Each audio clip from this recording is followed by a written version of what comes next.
This former Marine, Jack, thought he was just driving home through the quiet forests of Montana. But when he stopped at a lonely roadside clearing, he saw something no one was supposed to see. Three people in fake rescue uniforms shoving a terrified German shepherd into a cage. When Jack stepped in to help, he didn't know he was stepping into a criminal network that stretched across 4 states. A network that would come after him, follow him through the night, and try to take the dog back at any cost. But what they didn't know is that this Marine wasn't running anymore. And this dog, this brave wounded shepherd, wasn't just a victim. He was ready to fight for the one man who finally stood up for him. What happened next became a battle of survival, hope, and the kind of miracle only God Himself could place in someone's path. If this story touches your heart, please hit the subscribe button, leave a comment, and share it with someone who needs a reminder that kindness still exists in this world. The late afternoon sun struggled to break through the dense canopy of northern Montana's pine forests, its muted gold light bending around the towering trees. Autumn had reached its coldest phase here, and the air carried a biting chill that hinted at early winter. The sky above the forests was a pale metallic blue, and thin layers of frost still clung to shaded patches of ground where the sun never truly touched. This part of Montana was quiet, rugged, and unforgiving, a place where small mountain towns sat miles apart, and where the wilderness always felt like it was watching. Jack Miller guided his old dark green pickup truck along the winding 2-lane highway, the tires humming steadily beneath him. Jack, a former Marine in his late 30s, had the hardened appearance of someone who had spent years in harsh environments. He was tall and broad-shouldered, his posture naturally straight from years of discipline. His dark brown hair was trimmed short, and faint streaks of gray had begun to show at the temples. His square jaw was shadowed with 2 days of stubble, and several faint scars along his cheek and brow hinted at conflicts long past. But the most defining feature was his eyes, a calm, distant blue that suggested a man constantly weighing the world around him, watchful, cautious, and tired in a way that sleep never truly fixed. Jack had been on the road for hours, heading back to his hometown after 7 long years. He wasn't sure what he expected to find there.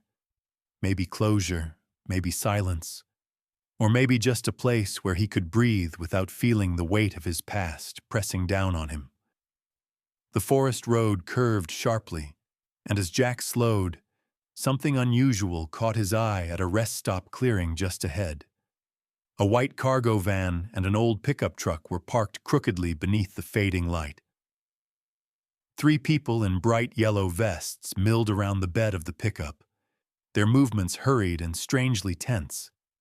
The vests were printed with the logo, Paws of Hope Rescue, a supposedly well-known animal protection group in the region. But something about the scene felt wrong, too chaotic, too aggressive. Jack cracked his window slightly, and a faint whimper drifted toward him. He braked immediately. Stepping out, he walked across the gravel toward the group. As he drew closer, he saw a German shepherd curled into the back corner of a metal crate. The dog looked about 2 years old, with a black and tan coat matted with dirt and patches of missing fur. A shallow but fresh gash streaked across its shoulder, and the ribs beneath its coat hinted at weeks of underfeeding. Its amber eyes were wide and desperate, full of fear but also flickering hope when they landed on Jack. A tall, thick-set man in his early 40s tugged violently at the crate. His name, based on the stitched patch on his vest, appeared to be Rick. Rick had a crooked nose, a heavy jaw, and a messy brown beard. His sunburned neck and impatient eyes made him look more like a bouncer thrown out of bars than someone who worked with animals. His movements were rough and careless, and the irritation in his expression made Jack's instincts sharpen instantly. Beside him stood a thin young woman with messy black hair, pale skin, and nervous hands that kept fiddling with a cigarette tucked behind her ear. Her eyes darted between Jack and the forest, as if she expected trouble at any moment. She wore the same vest, but the way she avoided looking at the dog told Jack she wasn't comfortable with what they were doing. The last person was a heavily tattooed man with arms like tree trunks. He kept scanning the surroundings, his posture stiff and protective, not of the dog, but of the group. His vest was unzipped, revealing a black shirt underneath and a chain around his neck. He looked more like hired muscle than a rescue volunteer. Jack approached slowly. "Evening," he said, his voice steady and neutral. "Everything okay here?" Rick's head snapped up. For a moment, something like annoyance flickered across his face before he forced a stiff smile. "Just a rescue pickup," he said too quickly. "Dog was abandoned. We're taking it in." Jack didn't respond right away. His eyes moved from the frightened shepherd to the way the crate was half broken, to the way the young woman flinched when Rick jerked the metal frame again. Every instinct Jack had learned, on patrols, in war zones, in dark alleys, told him these people were lying. The dog whimpered again, louder this time, and Rick muttered, "Shut it," under his breath as he kicked the bottom corner of the crate.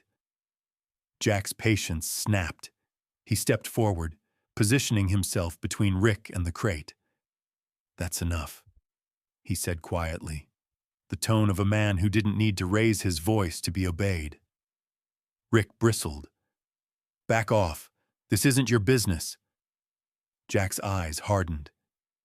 "It is now." The tattooed man moved first, grabbing Jack's arm. In a blur of practiced motion, Jack twisted his wrist, stepped aside, and used the man's momentum to pin him against the side of the pickup. Rick lunged next, swinging wildly, but Jack ducked, striking his forearm away before planting a controlled, precise elbow into Rick's ribs. Not enough to break anything, but enough to drop him to one knee. The young woman froze, terrified and unsure whether to help or run. In less than 10 seconds, the fight was over. Jack opened the crate carefully, keeping his voice soft. "Easy, boy. I've got you." The German shepherd hesitated, but then took a shaky step forward, pressing its head gently into Jack's hand.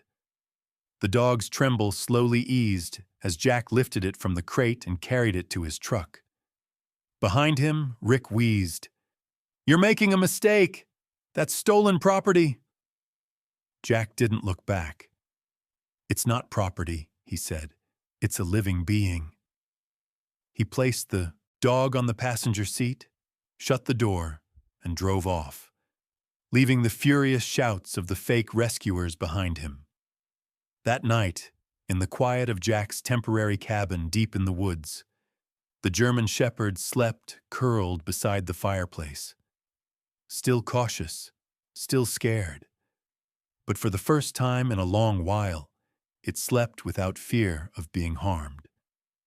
And Jack, sitting nearby with a cup of black coffee, wondered why fate had placed this wounded creature in his path at the very moment he was trying to rebuild his own broken life.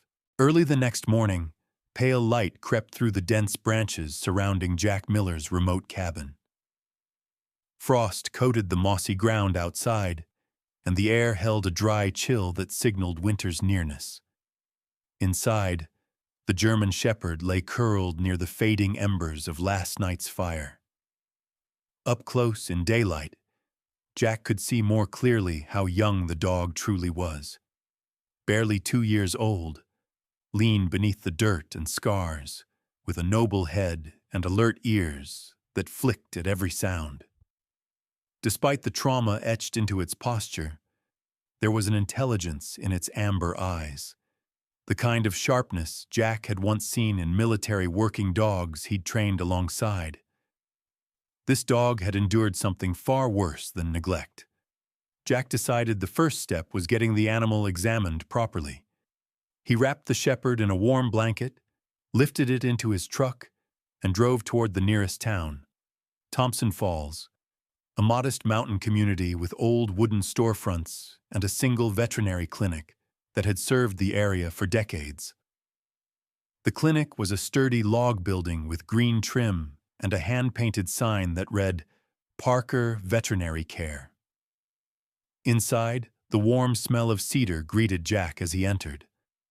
Moments later, a woman stepped out from the back room, wiping her hands on a white towel. Dr. Emily Parker was in her early 30s, with a gentle but confident presence. She was of medium height, slender but strong in posture, with warm brown eyes that seemed to soften whenever she looked at an animal. Her chestnut hair was tied into a loose braid that fell over one shoulder, and faint freckles dusted her fair skin. Emily gave off the impression of someone who had grown up in small towns, someone patient and empathetic by nature but quietly tough, traits shaped by years of working long hours in an underfunded rural clinic. When she saw the dog wrapped in the blanket, her brows drew together. "What happened to him?" she asked, voice calm but concerned. Jack explained what he had witnessed the day before. As he spoke, Emily listened intently, occasionally glancing at Jack with a seriousness that revealed she was already forming conclusions. "Let's get him checked," she said, leading them into an exam room. For the next 20 minutes, Emily worked meticulously. She examined the dog's coat and paused at the bald patches, bruises, and worn marks along the neck. "These are old rope burns," she murmured. "Weeks old, maybe months." She scanned the dog for a microchip, but frowned. "There's evidence of one being removed. Someone dug it out manually. Unprofessional and painful." Jack's jaw tightened. Emily continued her evaluation and found signs of chronic malnutrition, brittle fur, underweight frame, irregular digestion. "This isn't an abandoned pet," she said firmly. "This is an animal that's been kept in confinement for a long time." Jack folded his arms. "And those people claimed to be from Paws of Hope Rescue." Emily shook her head. "I know the real volunteers from that group. They're nothing like what you described." She paused before continuing. "There have been rumors for over a year. Animals disappearing from rural properties, fake rescue groups showing up unannounced, trucks transporting dogs across state lines. No proof, just rumors." Jack stared at the shepherd lying quietly on the exam table, its ears twitching but body relaxed under Emily's gentle touch. "They're trafficking dogs," he said softly.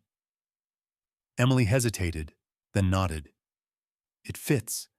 They use the rescue branding as a shield. It makes people trust them." Before Jack could reply, a soft buzz sounded from outside, the unmistakable hum of a car pulling into the parking lot. Emily walked to the window and parted the blinds slightly. Her expression darkened. "Jack," she whispered. "I don't know them." Two men had stepped out of a dark sedan. Both were dressed in heavy jackets despite the mild afternoon. One was thin, with slicked-back blonde hair and sharp features that gave him a fox-like appearance. The other was larger, clean-shaven, with a thick neck and heavy hands that suggested physical labor. They didn't approach the clinic door.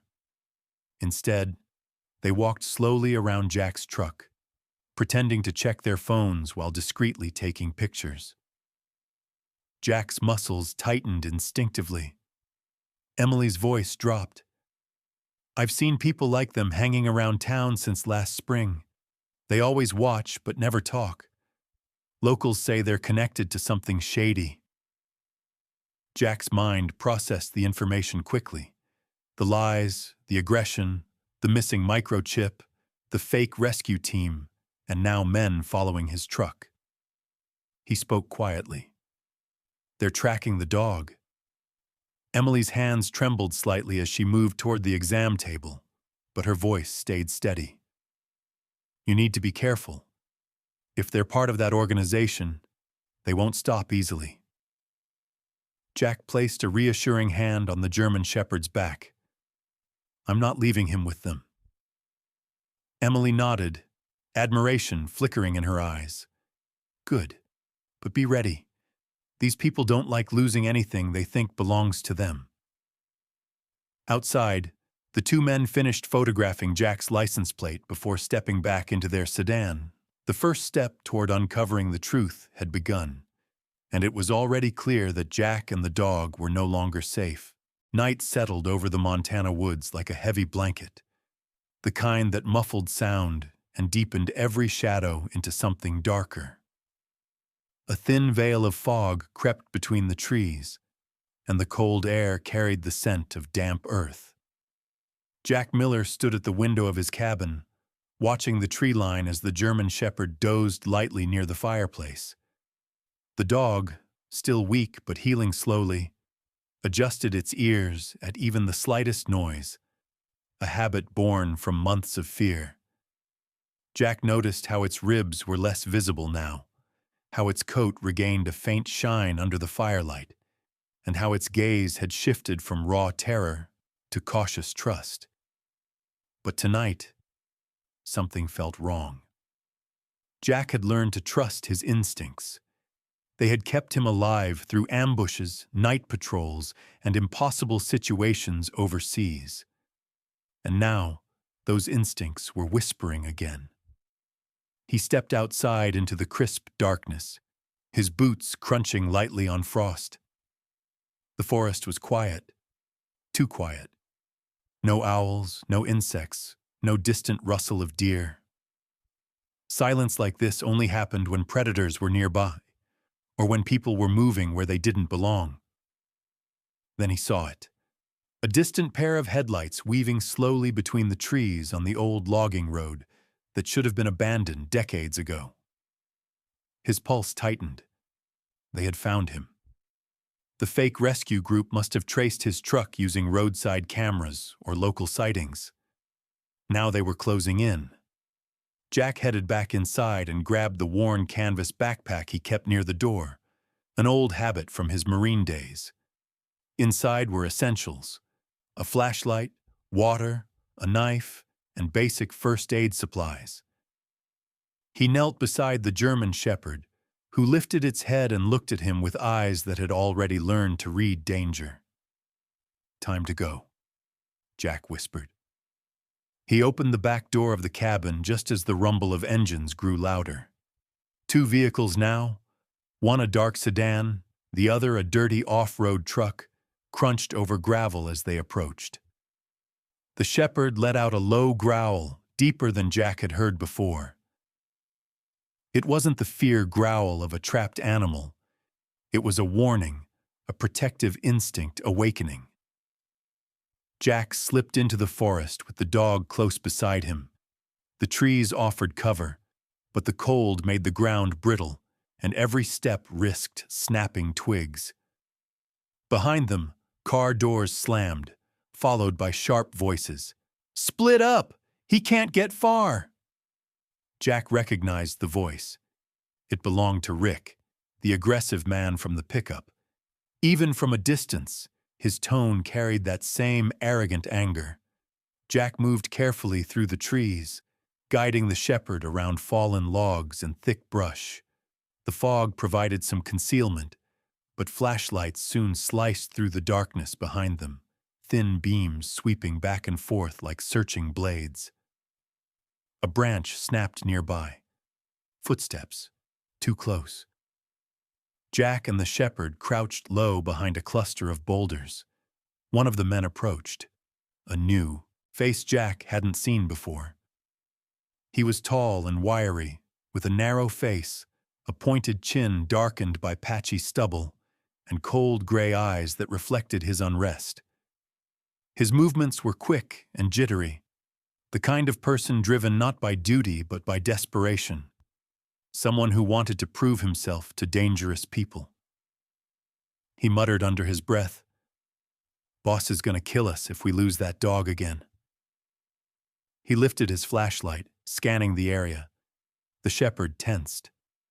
Jack placed a hand gently on its back. "Easy," he whispered. But just as the man stepped closer, the shepherd's ears flattened, and with a burst of instinct stronger than its injuries, it lunged out from behind the rocks. Its bark split through the forest, deep, sharp, and startling. The man stumbled backward with a gasp, dropping his flashlight. Jack acted instantly. He darted forward, grabbed the man's collar, and swept his legs out, pinning him silently to the ground. The man was out cold before he even realized what had hit him. The shepherd limped back to Jack, panting but alert. Pain flickered across its eyes, but so did something new. Courage. Jack knelt beside it. "You protected me," he murmured. "Even hurt like this." The dog pressed its head lightly into his shoulder. They had to keep moving. Further behind, angry voices rose. "Where the hell is Kyle? Find them! They're still close!" Jack led the shepherd deeper into the woods, moving in zigzag patterns to break any tracks. After almost an hour of maneuvering, he reached a narrow ravine where the trees grew so thick the moonlight barely touched the ground. It offered temporary safety. He and the shepherd huddled beneath a cluster of fallen branches. Jack could hear the faint echo of engines starting again as the men retreated to regroup. They hadn't given up, not by a long shot, but they had lost the trail for now. Beside him, the shepherd curled close to his side, panting softly. Jack placed a hand on its head and felt the steady, loyal warmth beneath the fur. For the first time since finding the dog, he realized this wasn't just an animal he rescued. This was a companion, a fighter, a creature who refused to abandon him even when injured. In that dark, hostile forest, surrounded by danger, something unspoken formed between them. A bond built not on fear, but on survival, trust, and the fragile hope of something better. Jack whispered, "We're in this together now." The shepherd closed its eyes, leaning against him. The night was far from over, but they would face whatever came next, side by side. By the time dawn crept over the mountains, Jack Miller had already made up his mind. The night's chase had proven one thing. The men hunting him weren't going to stop until they reclaimed the German shepherd. The forest was no longer safe, and running would only delay the inevitable. He needed to strike back, smartly, decisively, and on ground of his choosing. He drove to Thompson Falls with the shepherd resting in the back seat, wrapped in a thick blanket. Emily Parker arrived at the clinic early that morning, dark circles under her eyes hinting that she hadn't slept much either. Despite her exhaustion, she maintained the same composed strength Jack had seen before. She listened carefully as he explained the chase, the ambush, and how close they had come to getting caught. Emily's expression hardened, a rare flash of anger burning beneath her calm exterior. "We can't let them keep doing this," she said. "Too many pets have gone missing. Too many people fooled." Jack nodded. "We need proof, something big enough the authorities can't ignore." It was then Emily revealed she had already taken a step forward. She had secretly contacted Sheriff Douglas Baird, the longtime head of law enforcement in Sanders County. Sheriff Baird was a man in his late 50s, tall and thick-set, with a graying mustache and stern features carved by decades of dealing with rural crimes. His salt-and-pepper hair was always neatly combed back, and his heavy boots seemed permanently dusted with the gravel of Montana's back roads. Known for being stubborn but fair, he had built a reputation for never backing down from justice, especially when it involved protecting vulnerable communities. Emily explained, he suspected something like this for months, but he never had concrete evidence. This might be his chance. Jack's strategic mind began forming a plan instantly. He suggested creating a fake online post. A story claiming a high-value, military-trained German shepherd had gone missing in the region. Exactly the kind of target this trafficking ring would chase. Emily hesitated at first, worried about putting Jack and the dog at risk, but she knew it was the only chance to expose the entire organization. With Emily's help, they posted photos deliberately staged to show a dog resembling the shepherd, but with subtle differences to avoid endangering the real animal. The post emphasized the dog's rare training, hinting at a lucrative profit. Then, using Emily's knowledge of the area, Jack selected the perfect staging ground, an old lumber yard deep outside town, abandoned since the late 90s. The place was full of decaying wooden beams, rusted trailers, and tall grass, an ideal trap with limited exits and plenty of cover for law enforcement to hide. Sheriff Baird arrived shortly after they finalized the plan. Up close, his intimidating presence contrasted sharply with the warm, observant eyes beneath his heavy brows. He introduced himself with a firm handshake. "Emily tells me you're the Marine who stirred up a hornet's nest." Jack replied simply, "They're tracking a dog they abused. I'm not backing down." Baird nodded approvingly. "Good, because we're going to end this today." He then introduced Deputy Hannah Cole, a woman in her late 20s with short, sandy blonde hair and sharp, hazel eyes. She was lean, athletic, and moved with the quiet confidence of someone who had spent years on patrols in tough mountain terrain. She carried herself firmly, with a disciplined posture and a no-nonsense attitude. Hannah was known in town for being unshakably brave and fiercely loyal to the sheriff, who had trained her personally. Together, they devised the sequence. Jack would wait at the meeting point with an empty dog crate to bait the traffickers. Baird, Hannah, and 3 additional deputies would hide around the lumberyard, prepared to film everything and move in once the criminals revealed their true intentions. As evening fell, Jack positioned himself near the rusted frame of an old sawmill building, the crate at his side. The shepherd stayed hidden safely in Baird's SUV nearby, watched over by Hannah, who gently stroked the dog's head whenever it whimpered.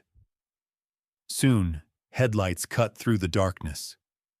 2 vehicles pulled in, the same pickup Jack had seen before, and a larger cargo truck painted white with faded logos. Rick stepped out first, his messy beard darker under the low light, eyes narrowed with impatience.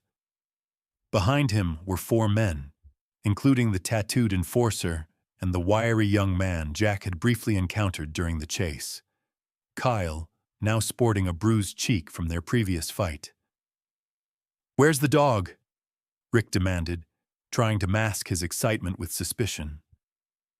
Jack gestured to the crate. "Right here. Same deal as before. Cash up front." Rick smirked, signaling to one of his men.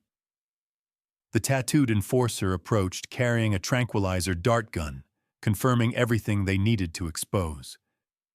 The cargo truck's back doors opened, revealing rows of metal cages, some still containing frightened, whimpering dogs. That was the moment Sheriff Baird was waiting for. "Sheriff's office!" Spotlights snapped on, blinding the traffickers. Deputies flooded the yard, weapons drawn. Chaos erupted. Rick tried to flee. Kyle raised his hands, trembling. The tattooed man attempted to fire the dart gun, but was tackled by Baird himself. Within minutes, the entire group was restrained. The trafficking ring operating across 4 states had finally been caught red-handed. Jack exhaled slowly, the weight on his shoulders lifting for the first time since the chase began.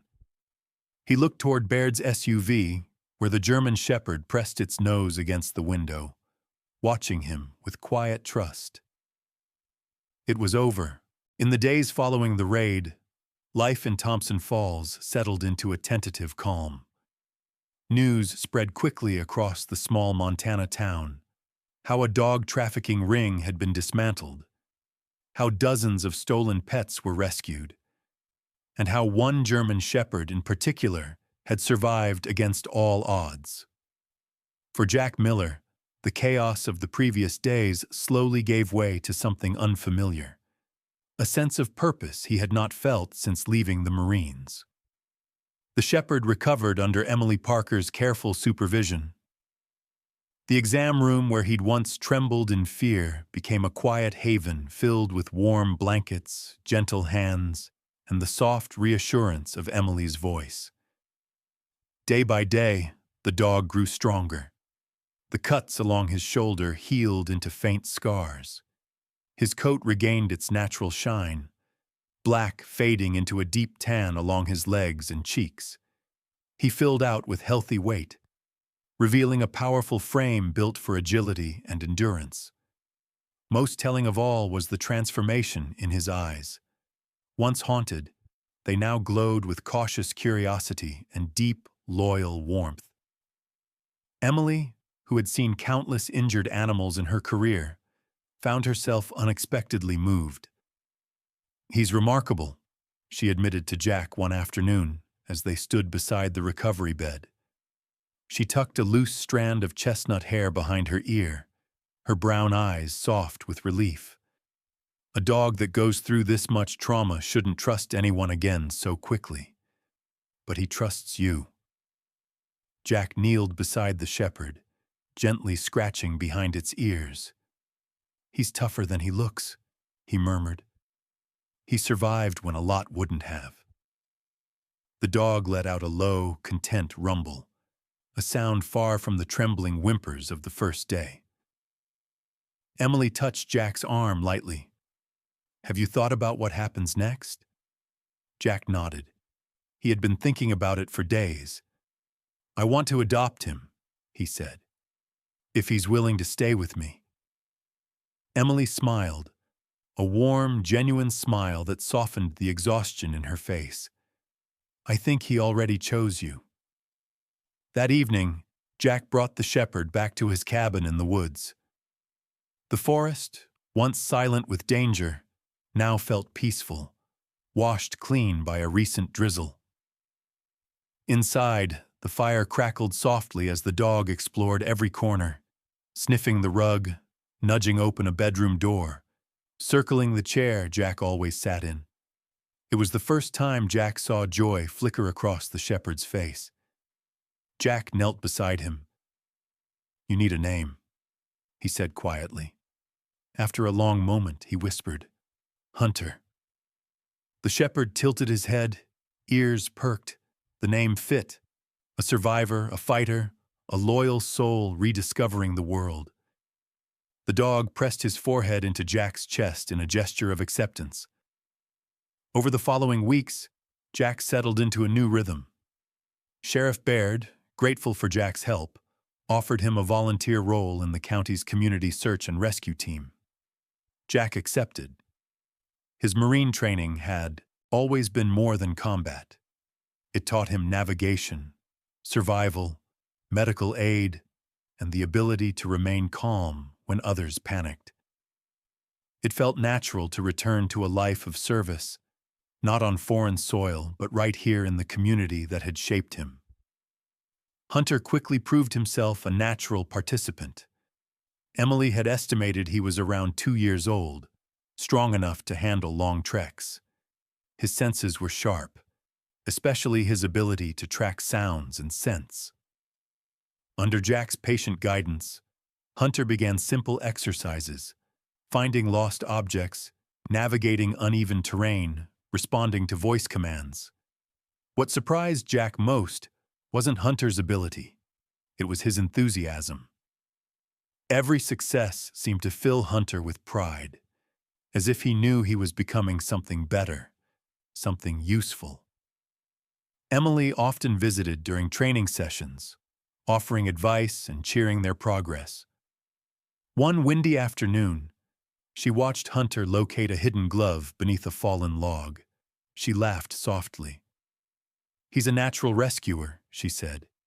"He's doing exactly what he was meant to do." Jack nodded.